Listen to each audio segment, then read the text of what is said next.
I'm with Brian Henry, the Managing Director of the US 50 Fund. He's on a roadshow with his colleagues to talk to investment advisors about the fund. And Brian, I understand that the fund has had an outstanding year, which it's reported in the last few weeks.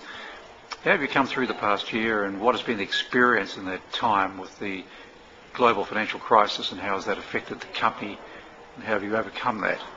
We've reported a 16.01% annualised compound growth over the last 7 years, so we're very happy with that performance. 2008 for everybody in fund management was a very bad year. We at times have gone completely to cash, which we can do, and in about October, November 2008 we re-entered the market fairly extensively, looking for the upswing to come, which we were convinced would happen.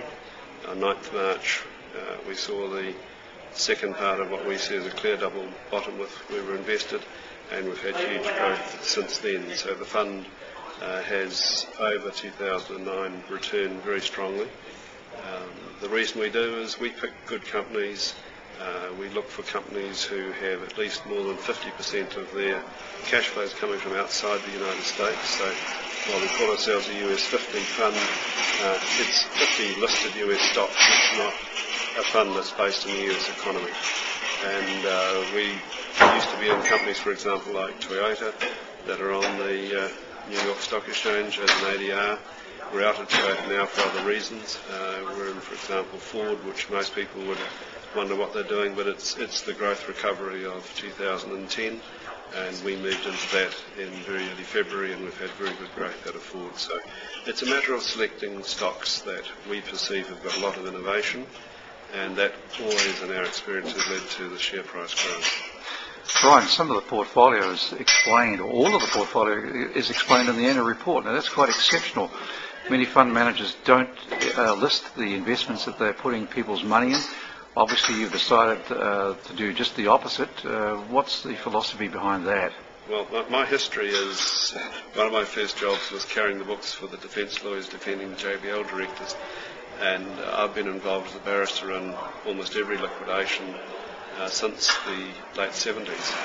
And one of the biggest complaints I always saw was people never knew where their money actually was. So when we started these funds, and this is going back to 2004, we decided as a philosophy we would tell people where we were invested, and we have stuck to that principle. 2008, 2009, people now understand what we're talking about. We've gone from being people doing something that was a bit quaint to actually doing what is mainstream investment future. If companies can't tell where your money's invested, I wouldn't put my money there, so why should I expect people to put money with me unless they know exactly where I am and what I'm doing? The new super regulator regime in New Zealand is an exciting development.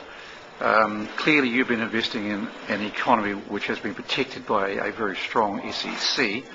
Do you have a view on the timeliness of the super regulator in New Zealand? If it's a name change, then all it is another obfuscation away from having a proper regulator. Whether we like it or not, we are a cowboy investment country in the eyes of the world.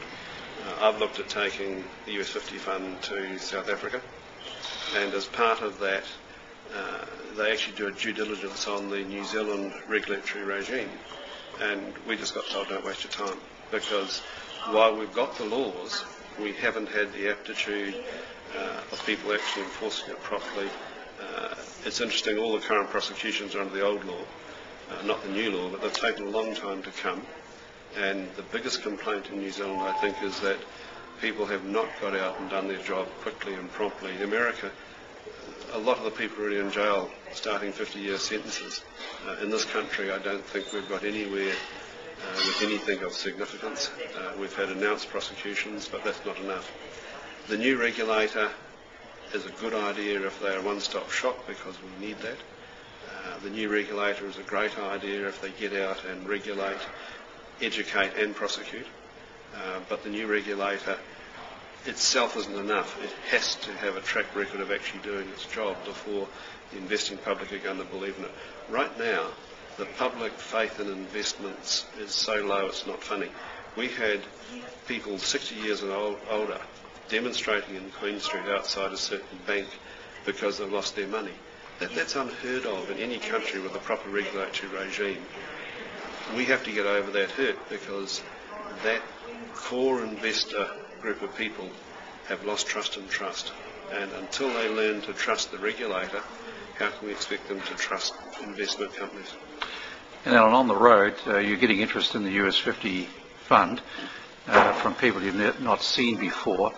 Is that because they have confidence in the United States listed companies that is higher than some in the domestic market?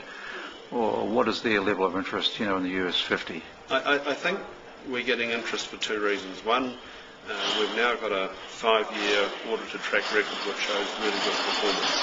And people read that and think, okay, these guys are different, we want to come along and meet and see what's driving them.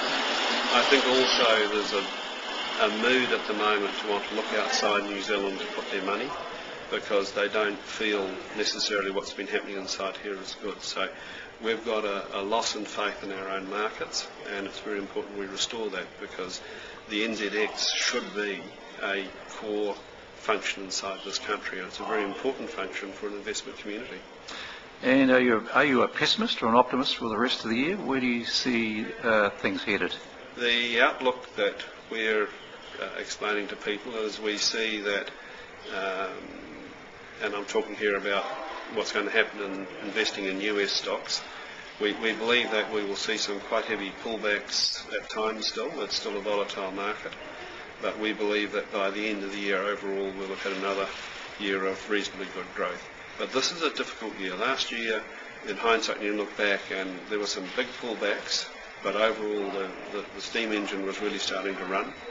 You now have to be very careful what companies you pick. You've got to look for the ones with innovation who are actually going to stand out inside the market. And as I said before, Ford's the standout one for us. And I think when we first moved to Ford, everybody said, what are they going to Ford for? Well, the result is in the bottom line. Ford has been steadily growing. It'll have pullbacks, it'll go forward. But it's a matter of just making sure your companies have got that innovative motivation driving them.